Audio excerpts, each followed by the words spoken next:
concentration, conclusion, nutriment and the elements, samadhi nidesa, perception of repulsiveness in nutriment.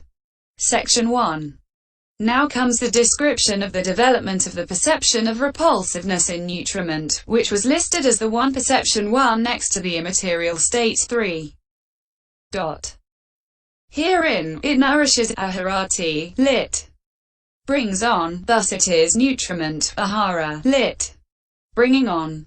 That is of 4 kinds as physical nutriment, nutriment consisting of contact, nutriment consisting of mental volition, and nutriment consisting of consciousness. Section 2. But what is it here that nourishes brings on what?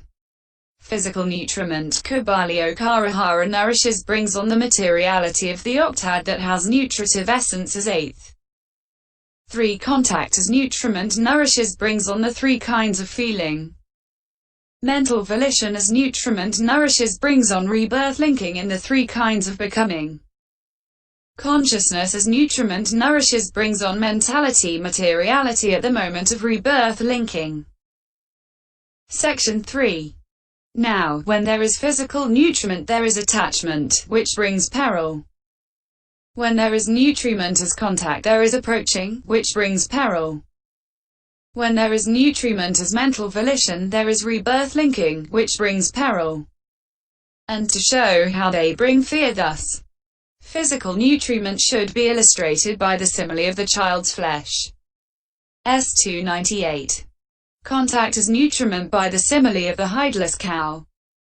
S299. Mental volition as nutriment by the simile of the pit of live coals. S299. And consciousness as nutriment by the simile of the 100 spears. S2100.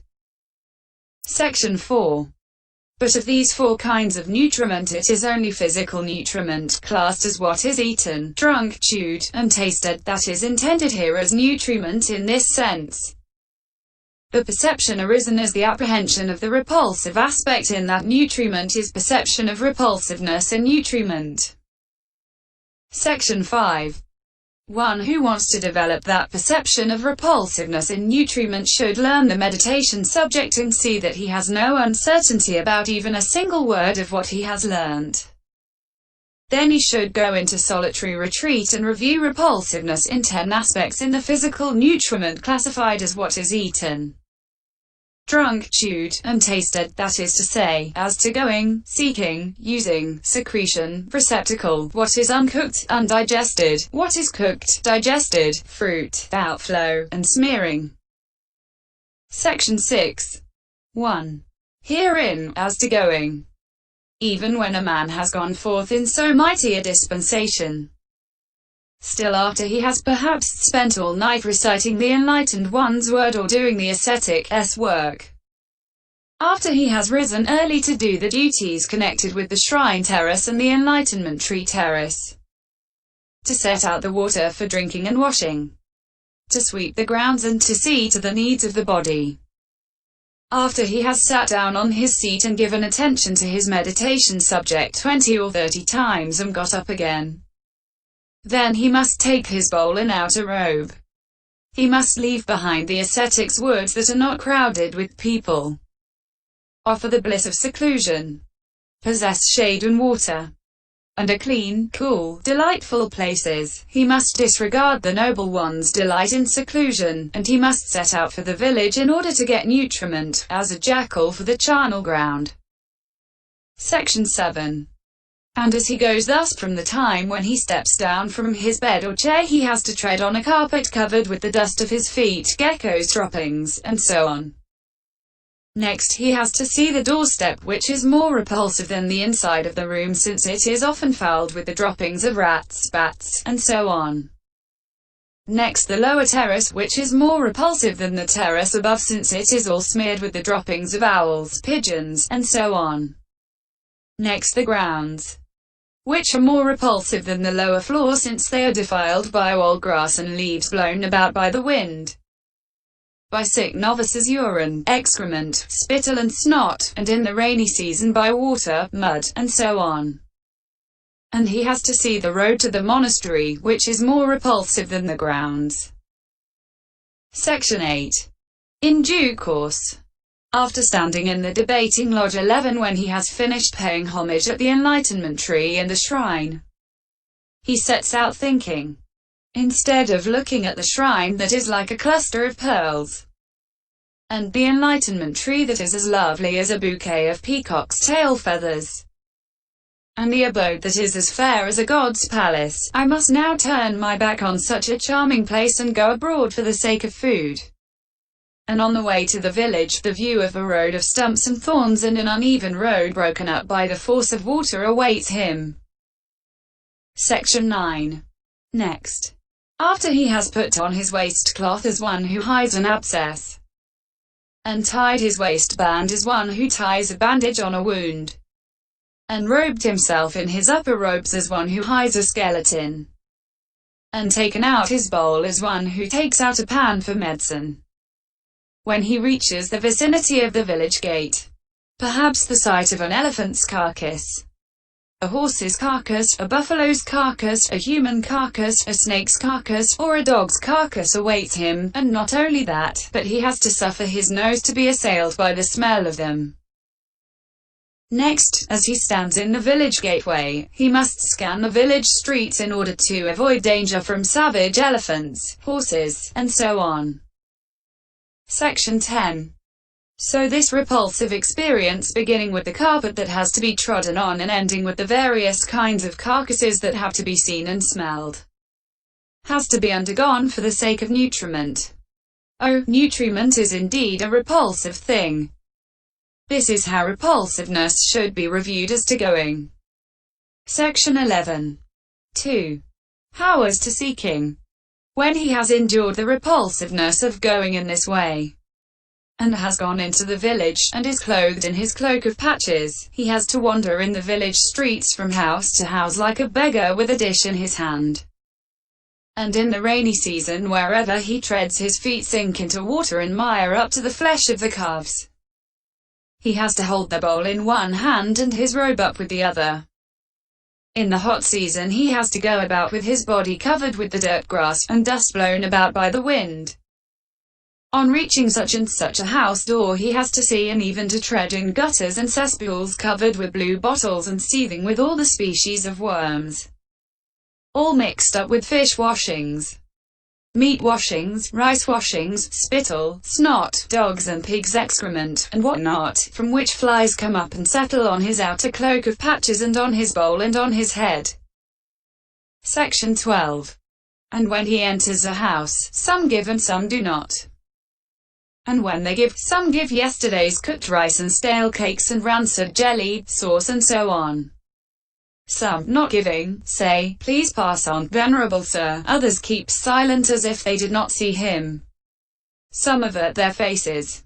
Others treat him with harsh words such as, "Go away, you bald head." When he has wandered for alms in the village in this way like a beggar, he has to depart from it. Section 13. So this experience, beginning with the entry into the village and ending with the departure from it, which is repulsive owing to the water, mud, etc., that has to be trodden in and seen and endured, has to be undergone for the sake of nutriment. Oh, nutriment is indeed a repulsive thing. This is how repulsiveness should be reviewed as to seeking. Section 14. 3. How as to using.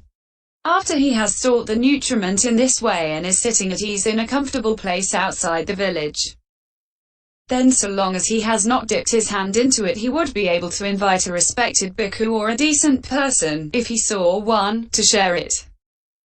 But as soon as he has dipped his hand into it out of desire to eat, he would be ashamed to say, "Take some." And when he has dipped his hand in and is squeezing it up, the sweat trickling down his 5 fingers wets any dry crisp food there may be and makes it sodden. Section 15. And when its good appearance has been spoilt by his squeezing it up, and it has been made into a ball and put into his mouth, then the lower teeth function as a mortar, the upper teeth as a pestle, and the tongue as a hand. It gets pounded there with the pestle of the teeth like a dog's dinner in a dog's trough while he turns it over and over with his tongue. Then the thin spittle at the tip of the tongue smears it. and the thick spittle behind the middle of the tongue smears it, and the filth from the teeth in the parts where a tooth stick cannot reach smears it. Section 16. When thus mashed up and besmeared, this peculiar compound, now destitute of the original color and smell, is reduced to a condition as utterly nauseating as a dog's vomit in a dog's trough. Yet, notwithstanding that it is like this, it can still be swallowed because it is no longer in range of the eye's focus. This is how repulsiveness should be reviewed as to using. Section 17. 4. How as to secretion? Buddhas and Parachaka Buddhas and wheel-turning monarchs have only one of the four secretions consisting of bile, phlegm, pus and blood, but those with weak merit have all four. So when the food has arrived at the stage of being eaten and it enters inside, then in one whose secretion of bile is in excess it becomes as utterly nauseating as if smeared with thick madhuka oil. In one whose secretion of phlegm in excess it is as if smeared with the juice of nagabala leaves. 14. In one whose secretion of pus is in excess it is as if smeared with rancid buttermilk. And in one whose secretion of blood is in excess it is as utterly nauseating as if smeared with dye. This is how repulsiveness should be reviewed as to secretion. Section 18. 5. How as to receptacle? When it has gone inside the belly and is smeared with one of these secretions, then the receptacle it goes into is no gold dish or crystal or silver dish and so on. On the contrary, if it is swallowed by one 10 years old, it finds itself in a place like a cesspit unwashed for 10 years. If it is swallowed by one 20 years old, 30, 40, 50, 60, 70, 80, 90 years old, if it is swallowed by one 100 years old, it finds itself in a place like a cesspit unwashed for 100 years. This is how repulsiveness should be reviewed as to receptacle. Section 19. 6. How as to what is uncooked, undigested? After this nutriment has arrived at such a place for its receptacle, then for as long as it remains uncooked it stays in that same place just described, which is shrouded in absolute darkness, pervaded by draughts, tainted by various smells of ordure and utterly fetid and loathsome. And just as when a cloud out of season has rained during a drought and bits of grass and leaves and rushes and the carcasses of snakes, dogs and human beings that have collected in a pit at the gate of an outcast village remain there warmed by the sun's heat until the pit becomes covered with froth and bubbles, so too, what has been swallowed that day and yesterday and the day before remains there together, and being smothered by the layer of phlegm and covered with froth and bubbles produced by digestion through being fermented by the heat of the bodily fires, it becomes quite loathsome. This is how repulsiveness should be reviewed as to what is uncooked. Section 20. 7. How as to what is cooked? When it has been completely cooked there by the bodily fires, it does not turn into gold, silver, etc. as the ores of gold, silver, etc. do through smelting. Instead, giving off froth and bubbles, it turns into excrement and fills the receptacle for digested food, like brown clay squeezed with a smoothing trowel and packed into a tube, and it turns into urine and fills the bladder. This is how repulsiveness should be reviewed as to what is cooked. Section 21. 8. How as to fruit? When it has been rightly cooked, it produces the various kinds of ordure consisting of head hairs, body hairs, nails, teeth, and the rest. When wrongly cooked it produces the 100 diseases beginning with itch, ringworm, smallpox, leprosy, plague, consumption, coughs, flux, and so on. Such is its fruit. This is how repulsiveness should be reviewed as to fruit. Section 22. 9. How as to outflow? On being swallowed, it enters by one door, after which it flows out by several doors in the way beginning, eye dirt from the eye, ear dirt from the ear, SN 197. And on being swallowed, it is swallowed even in the company of large gatherings. But on flowing out, now converted into excrement, urine, etc., it is excreted only in solitude. On the first day one is delighted to eat it, elated and full of happiness and joy. On the second day one stops one's nose to avoid it, with a wry face, disgusted and dismayed. And on the first day one swallows it lustfully, greedily, gluttonously, infatuatedly. But on the second day, after a single night has passed, one excretes it with distaste, ashamed, humiliated and disgusted. Hence the ancients said. Section 23. The food and drink so greatly prized, the crisp to chew, the soft to suck, go in all by a single door, but by 9 doors come oozing out. The food and drink so greatly prized, the crisp to chew, the soft to suck, men like to eat in company, but to excrete in secrecy. The food and drink so greatly prized, the crisp to chew, the soft to suck, these a man eats with high delight, and then excretes with dumb disgust. The food and drink so greatly prized, the crisp to chew, the soft to suck. A single night will be enough to bring them to putridity. This is how repulsiveness should be reviewed as to outflow. Section 24. 10. How as to smearing. At the time of using it he smears his hands, lips, tongue,